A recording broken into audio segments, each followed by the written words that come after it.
Falamos do fato da atividade, agora a gente vai falar do fato do produto. A intenção não é fazer uma aula longa, só que a gente precisa também determinar e concluir os nossos objetivos aqui dentro da nossa disciplina, tá? Então vamos lá.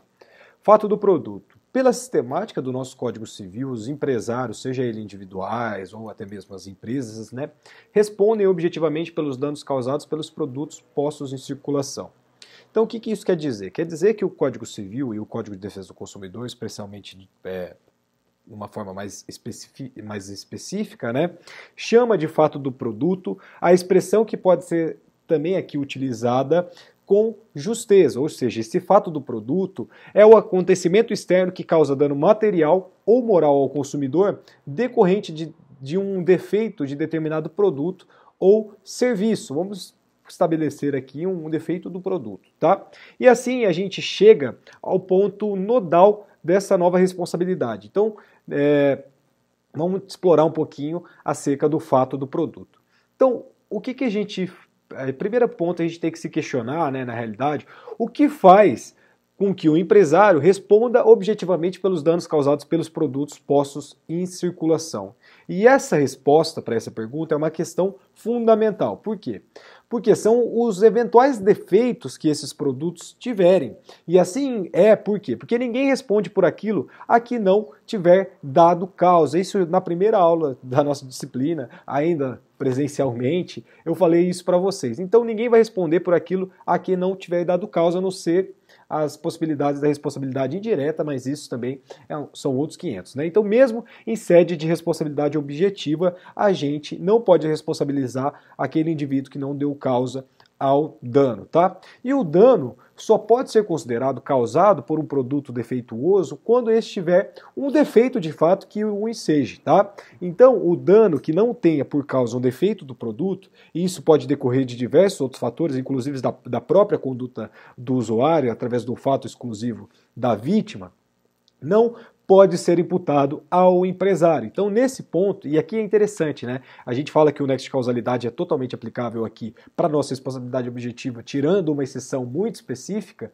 Se a gente tem um nexo de causalidade como elemento fundante da nossa responsabilidade civil objetiva, se a gente tiver o fato exclusivo da vítima ali, o fato exclusivo do consumidor, etc., a gente exclui esse dever de indenizar do empresário ou da empresa, tranquilo? Então, nesse ponto, a disciplina do Código de Defesa do Consumidor é muito mais detalhada e aprimorada acerca do fato do produto, como já é ressaltado. Por quê? Porque no artigo 12, o Código de Defesa do Consumidor ele vai se referir expressamente ao defeito do produto como fato gerador da responsabilidade do fornecedor. E o que o artigo 12 do CDC fala para nós? O fabricante, o produtor, o construtor nacional ou estrangeiro e o importador respondem, independentemente de culpa, pela reparação dos danos causados aos consumidores por defeitos, por exemplo, decorrentes de projeto, fabricação, construção, montagem, fórmulas, manipulação, apresentação ou acondicionamento de seus produtos, bem como por informações insuficientes ou inadequadas ou insuficientes ou inadequadas sobre sua utilização e risco. Então esses defeitos, na realidade, podem ser de concepção, ou seja, criação, formulação, a fórmula, o projeto, de produção, por exemplo, a fabricação, a construção e montagem, e ainda de comercialização, ou seja, informações, publicidade, apresentação, etc. Então são os chamados acidentes de consumo, e esses acidentes de consumo eles se materializam através da repercussão externa do defeito desse produto, atingindo a incolumidade físico-psíquica do consumidor e o seu patrimônio, gerando, obviamente, o dever de indenizar. Novamente, vamos trabalhar agora o dever de segurança decorrente do fato do produto. Então, tratando-se de danos decorrentes da circulação de produtos, o fato da responsabilidade do empresário não é mais a conduta culposa, como a gente já sabe. Tampouco a relação jurídica contratual entre o empresário e o seu consumidor, mas sim o defeito do produto. Então, bastará a relação de causalidade entre o defeito do produto e o dano. É isso que a gente precisa comprovar. O nexo de causalidade, a ponte entre o defeito do produto e o dano causado para aquele consumidor. Mas quando será possível considerar um produto defeituoso? E isso é uma pergunta também importante e é uma outra questão fundamental a que o dispositivo em exame, o artigo 12 do Código de Defesa do Consumidor, não responde. Então a gente terá, mais uma vez, o artigo, no caso aqui eu estou falando, dentro do nosso parágrafo único do artigo 927, do artigo 931 do Código Civil, que não respondem o que seria o produto defeituoso. Então o que a gente tem que fazer? A gente se socorre, na realidade, do Código de Defesa do Consumidor, porque ele disciplina isso de uma maneira muito mais concreta e muito mais positiva para nós. Então, o produto é defeituoso quando? Quando ele não oferece a segurança que dele legitimamente se espera.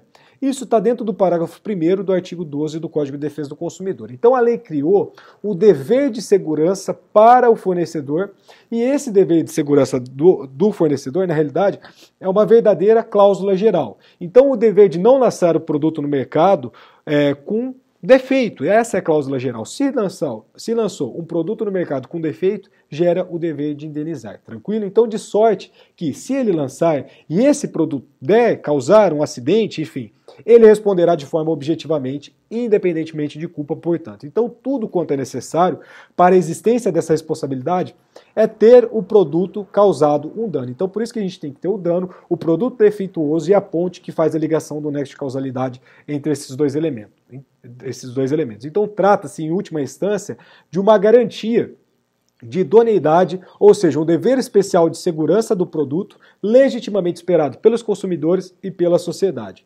Em contrapartida, é claro, o usuário ele tem o direito à segurança, seja ela física, patrimonial, psíquica e jurídica.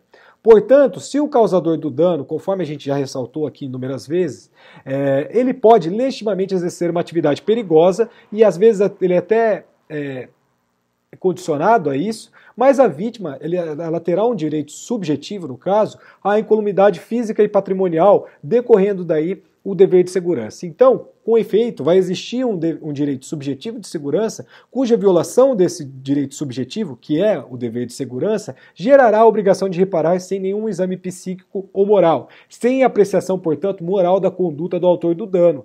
Ou seja, a segurança material e moral constitui um direito subjetivo do indivíduo garantido pela ordem jurídica. Então, se o produto é defeituoso, quando ele não oferece a segurança esperada, que o usuário espera dele, depende-se que a noção de segurança depende do casamento de dois elementos novamente. Quais são esses elementos? A desconformidade com uma legítima expectativa desse usuário consumidor e a capacidade, no segundo elemento, de causar acidente de consumo. Então vai resultar daí para nós que a noção de segurança tem uma certa relatividade. Por quê? Porque não há produto totalmente seguro. As regras de experiência comum, novamente, evidenciam que os bens de consumo sempre têm um resíduo de insegurança, que podem não merecer a atenção do legislador. Então o direito ele só atua quando a insegurança ultrapassar o patamar da normalidade e da previsibilidade. Tranquilo? Então a gente fecha essa primeira parte e agora a gente vai trabalhar acerca do risco inerente ao produto. Já voltamos.